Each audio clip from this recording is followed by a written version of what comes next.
Hello hello, শুনতেছো? আরে তুমি এখন ফোন দিও না আমাকে প্লিজ। গাড়িটা নষ্ট হয়ে আছে রাস্তার মাঝখানে আমি। আরে ইম্পর্টেন্ট একটা কথা ছিল, শুনো। আর তোমার যা বলতে মন চায় প্লিজ ভয়েস নোটে পাঠাও। ভাই লাইটার আছে? ভাই লাইটার নাই, আর এর মধ্যে আমার গাড়িটা নষ্ট হয়ে আছে।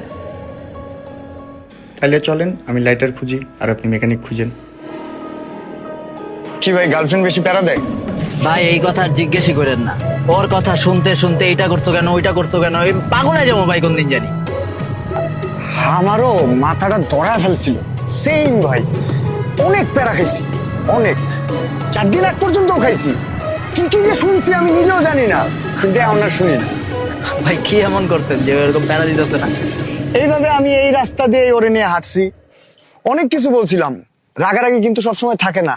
আমি কিন্তু ওর সাথে সারা জীবন থাকতাম, কিন্তু তাও বুঝে নাই। এই রেলিং এর এই সাইডে আই না, এখান দিয়ে ধাক্কা দিয়ে ফালাই দিছিলাম। এরপর থেকে আমার খুব শান্তি লাগতেছে। এখন আর কেউ চিল্লায় না, কোনো পেইনও নাই।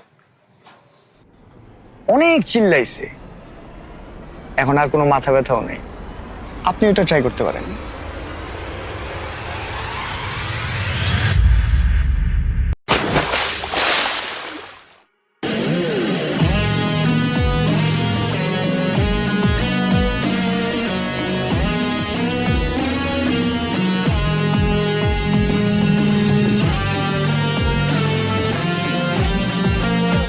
শুনো, একটু আগে আমি একটা নিউজ দেখলাম, একটা সাইকো কিলার ঢাকার প্রত্যেকটা এরিয়াতে ঘুরতেছে আর অনেক মার্ডার করছে। তুমি একটু সাবধানে থাকো।